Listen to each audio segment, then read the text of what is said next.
expression that's overused. He needs a filter. Yeah, yeah. Because he's going to get creamed on that stuff in the general election if he's the nominee. Biden and Warren. 30 seconds.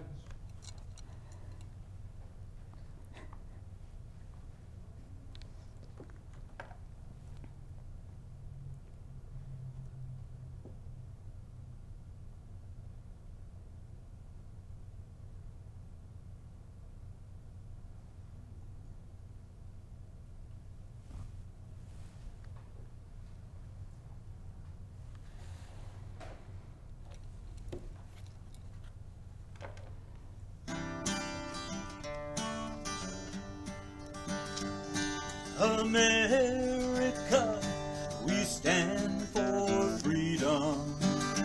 Though freedom is never really free, we yearn and strive for government protecting our liberty.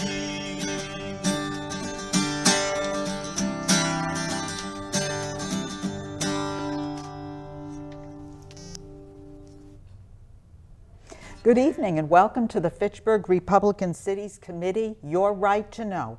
My name is Mary Lotze and I will be your host for this evening's show. And happy 2016 to all of our viewers out there from the Fitchburg Republican City Committee. Tonight we're going to continue a conversation we had in December 2015 with our very special guest, Jessica Vaughn. Again, thank you, Jessica, for staying with us to do 2 shows in a row. Jessica is the Director of Policy Studies for the Center for Immigration Studies. And again, if you could just briefly tell the viewers what that's about.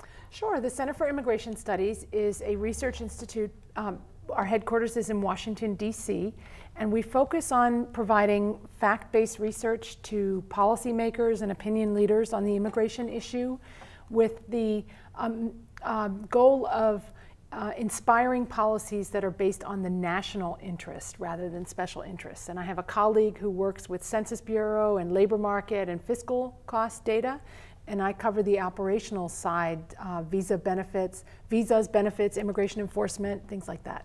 And last month when we talked to Jessica, what we found out is that people actually use your data to make policy decisions. Maybe not enough to please me and to please some of our viewers, but they actually use the data, and you are a very familiar name and face, as well as Mr. Camerata. I have seen him also on Fox News and other different networks. So thank you again for joining us to stay with us for the second hour. Last month, just as we were completing our discussion, and we knew we were going to carry over this this discussion, you mentioned, I asked the question, what can we do to change this? And you said, we need leaders. So I want to pivot right now off that keyword leaders, because we're leading into the 2016 election year, and that is going to be very critical.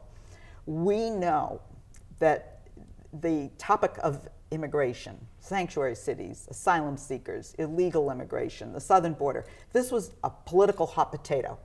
Nobody wanted to touch it until Donald Trump brought it up. And he actually opened up, like it or not, the dialogue, the discussion, and now everybody is being called upon to answer it. What do you see about leadership and this topic, and what do leaders need to do?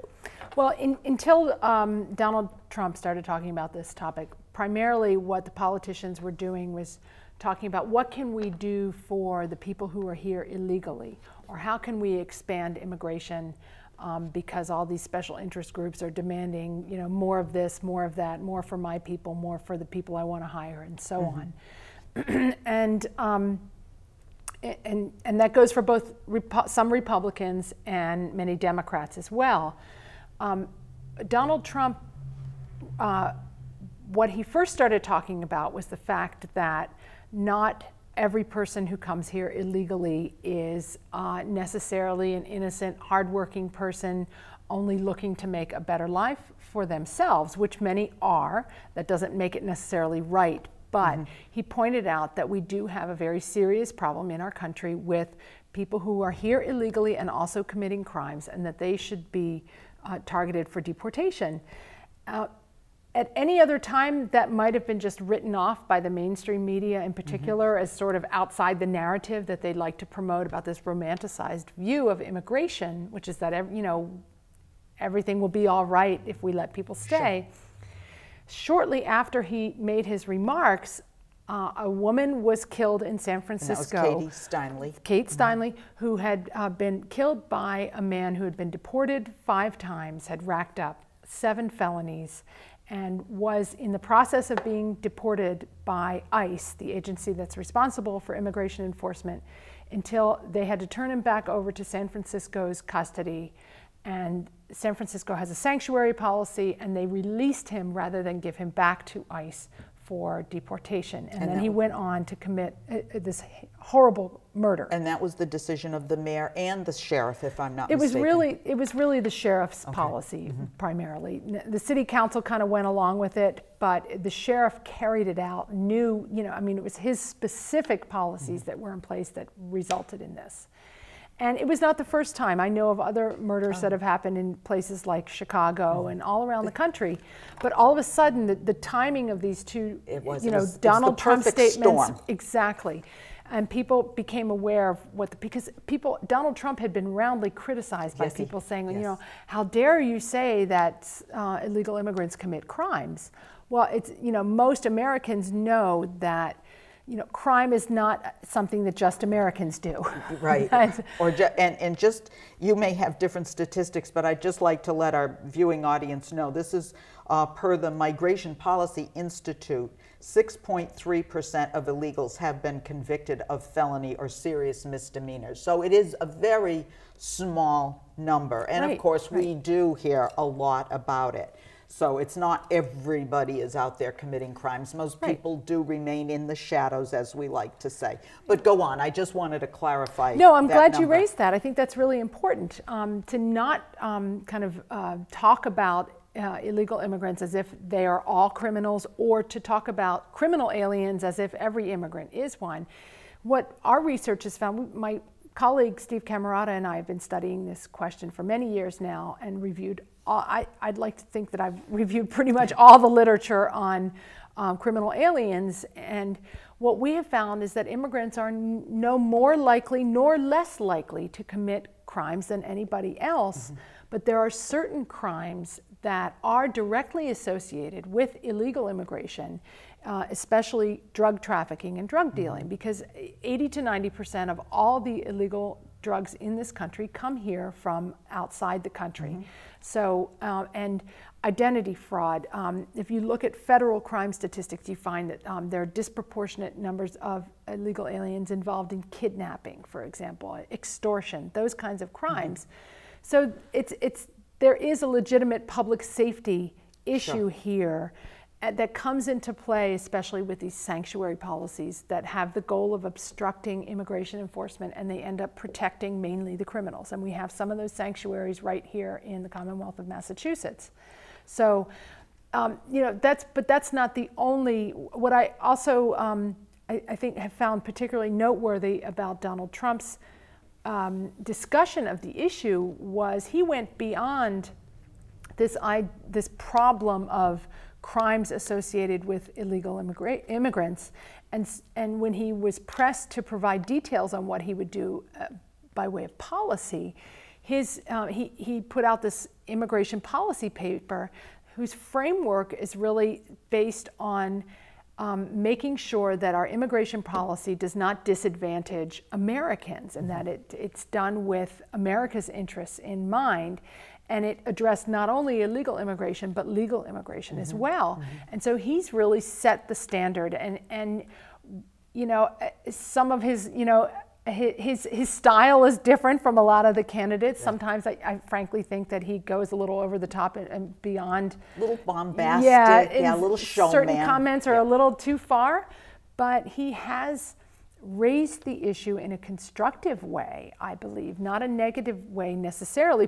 Some people are taking offense, but these are the people who take offense at anyone suggesting anything other than an increase in immigration. And we're at a historic point now where we have more immigrants than ever before, a higher proportion of our population than ever before, and the number of illegal immigrants has risen substantially in just the last couple of years, driven mostly by immigration from south of our border, but also from people overstaying their visas.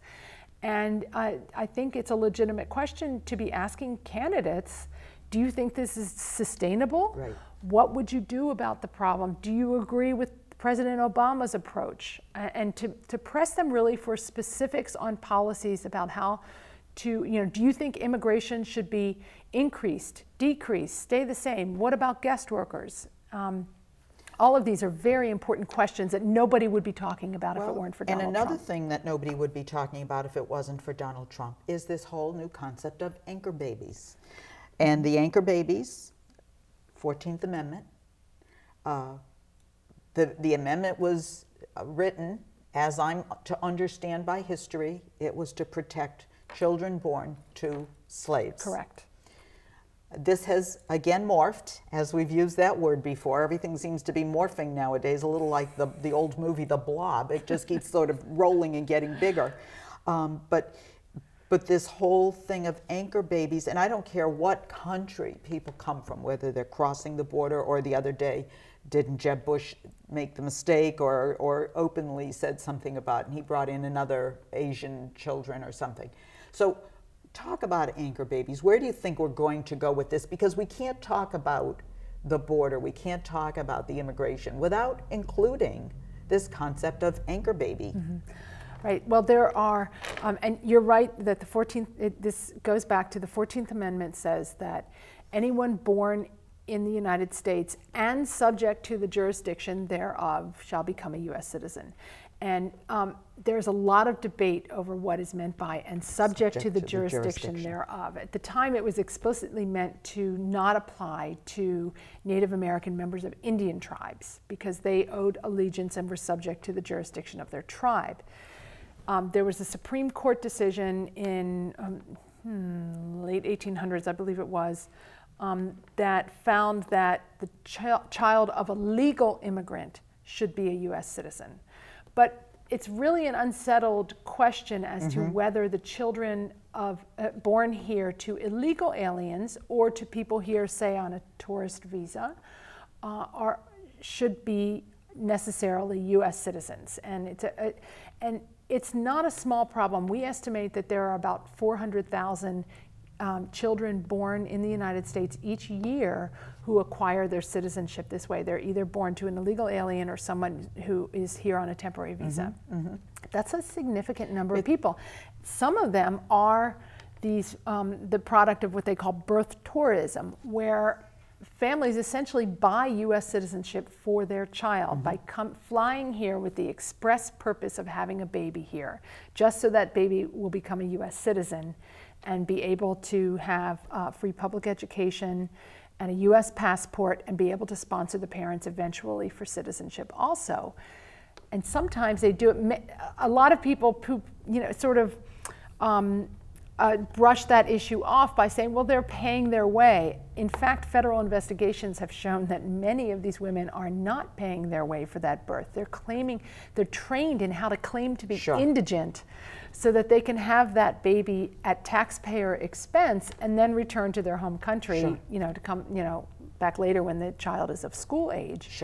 That's a significant issue. I think you'd be hard-pressed to find somebody that could really think that that's a good idea to allow that. But the bigger problem is children born here to illegal aliens or visa overstayers. And that, again, it's a problem because I don't think many of those illegal aliens are necessarily coming here for the purpose of having a baby, even though that might be more true along the southern border, where the medical care is better in the United States.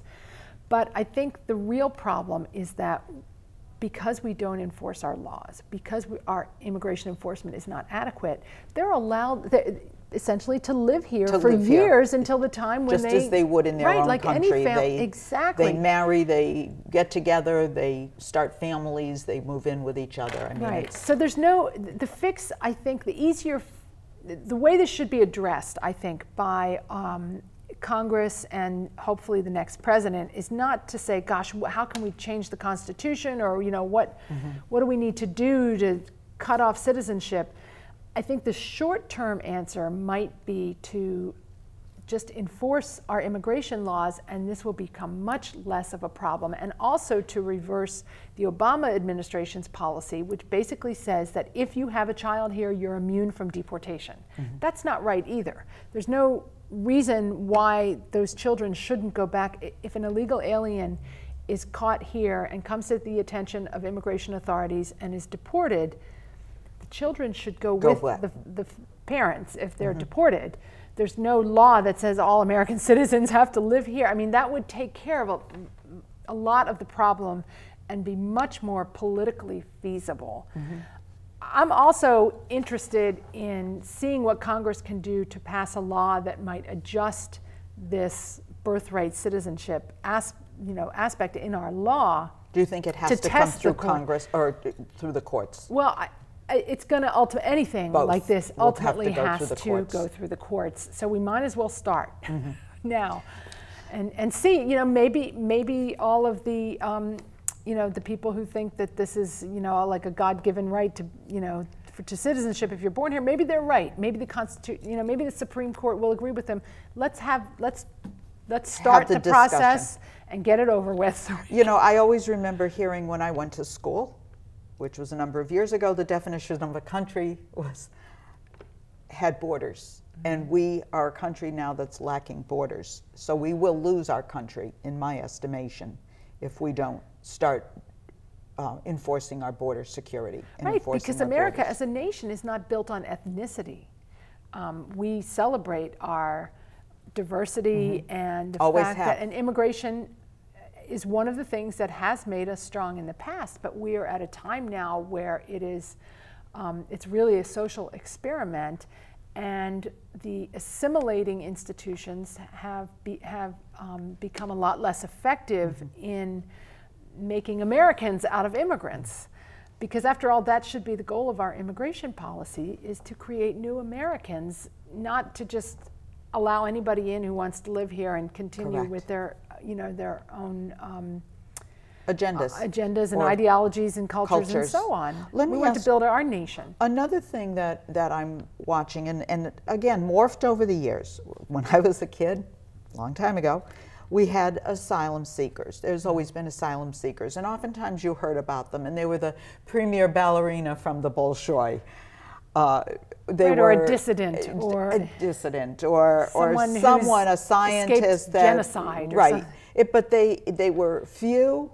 There was a real reason. Now the people who are seeking asylum, it seems like the criteria of becoming an asylum seeker has been reduced to they must pose no flight risk. Well, they're already left their country. They're not a danger to the community and have a credible fear of persecution or torture in their home environment. That's pretty subjective. And then have no additional factors that weigh upon their release, is how I interpreted what asylum seekers. So basically anyone coming across the border can use and rationalize their flight into the United States based on that criteria, because it's very subjective. Well, yes. I'll start by saying that there are refugees and there are asylees. And a refugee is somebody who is determined to be a refugee under the United Nations definition and is admitted while they're outside of the country to be resettled here. And then there are asylees, who are people who get here either legally with a visa or illegally, usually illegally, by crossing the border, typically, who then, when they're caught, state that they have a fear of return. And there are a number. First of all, the number of people seeking asylum has grown exponentially in the last couple of years. And so it is legitimate to take a look and see, why is this the case? Are things happening in other countries that are way worse now? That isn't the case. What has happened is that certain policies with respect to asylum seekers have been changed. One was in 2009, the Obama administration, through executive action, decided that it would no longer follow the law, which says that people seeking asylum need to be detained until the conclusion of their asylum application. Okay. And the reason for that was under the Clinton administration, asylum laws were reformed. We had some big stories at that time, and some news organizations caught on with the fact that people were arriving at these international airports like Kennedy Airport in New York. They had flushed their documents down the toilet on the plane, showed up at the airport, told the immigration inspector, asylum would be the only word they knew in English, and they would let them walk out the airport with a court date to show up for their hearing. Obviously, and it turned out some terrorists did that. Sure. In fact, one of the guys who was the mastermind of the first World Trade Center bombing did that. A guy who shot 2 or 3 CIA agents did that. Mm-hmm. So obviously it had to be reformed. Under the Clinton administration, they said, we're going to detain these people until we can process their claim and decide if they really qualify for asylum. Applications dropped enormously. Mm-hmm. Surprise, mm-hmm. surprise. Mm-hmm. Nobody could make frivolous asylum claims anymore. Right. There was no point. They were checked. Yes. And there was no benefit to doing because you were going to get locked up. Right. The Obama administration said, we're not doing that anymore. So they've started releasing people after they are approved for what they call a credible fear of return due to persecution. They now approve 90% of the people who say that they face a credible fear. And more recently, since the crisis of people coming from Central America, those people do not qualify for admission to the United States or any legal status in the United States. They don't qualify under existing asylum law either because you have to have been persecuted or discriminated against in your home country. That's not happening in Central mm-hmm. America, mm-hmm. and the experts agree on that. They've widened, the administration has instead come up with new training materials for asylum officers, telling them that if someone is a witness to a gang crime, for example, that's a fear of return. Sure. If a woman is a single mother and lives in an area that is crime-ridden, that's something she should be considered for asylum. So they've completely changed the definition in order to kind of cover the situations of the sure. people that they want sure. to allow to stay here, which has no basis in the law mm-hmm. whatsoever. These are people who should be facing deportation. Instead, they've been resettled into communities across the country. Mm-hmm. This year alone, there are more than 50,000 of them. Last year, there were, I believe it was over 100,000 mm-hmm. who were admitted. And, as you and I have discussed before, the longer people are allowed to stay here, the more likely that they're going to put down roots, they're going to have kids, children. They're going to, right. marry people.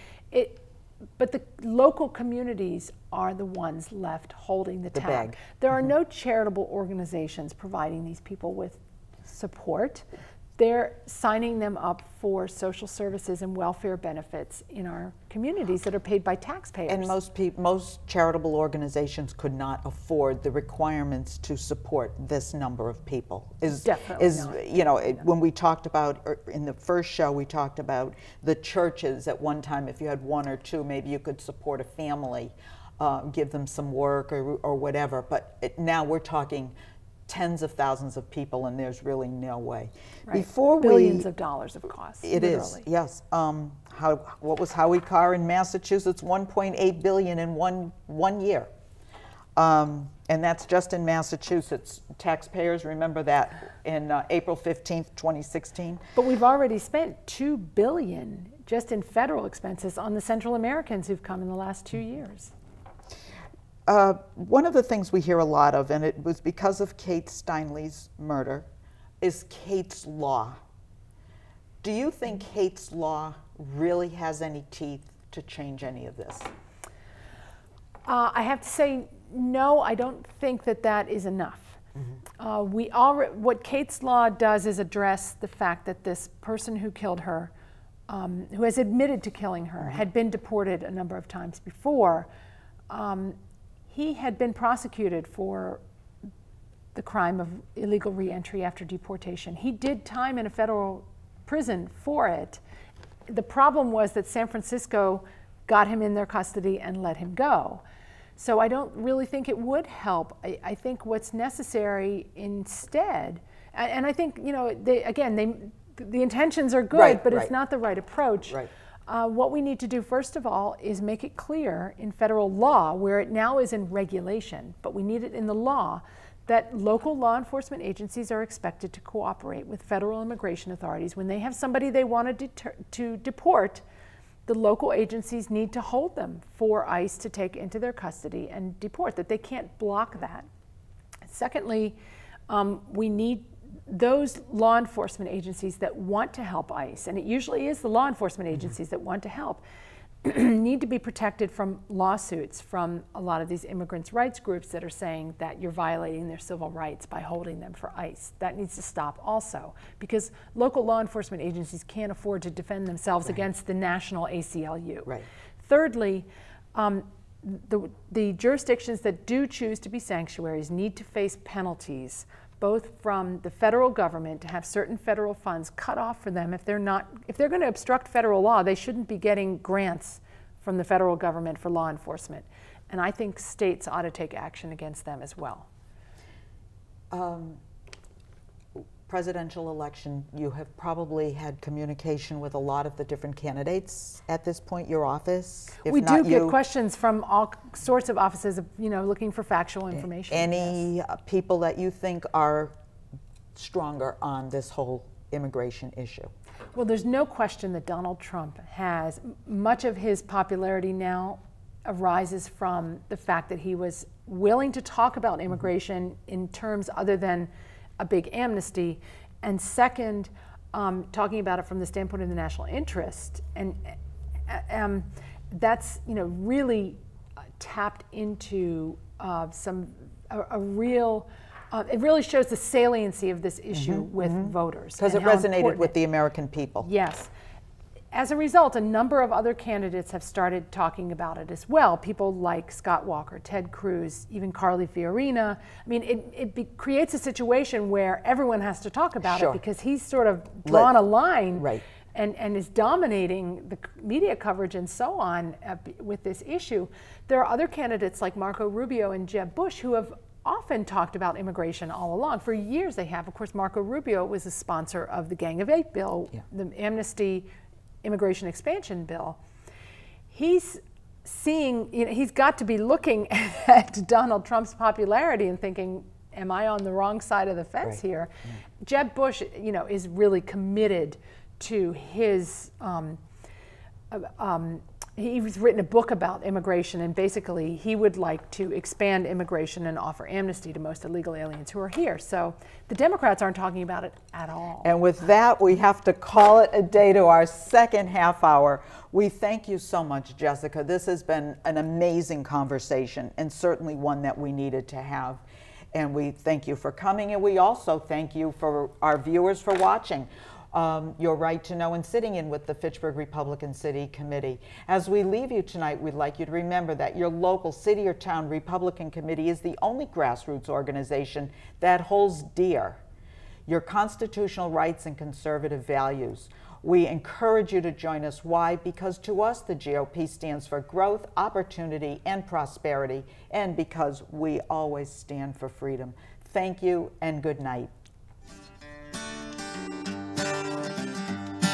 America, we stand for freedom, so let us all unite to yearn and strive for our republic that reflects our values, that preserves our rights, and goes forth in power and might, that reflects our values and preserves our rights, and goes forth in power and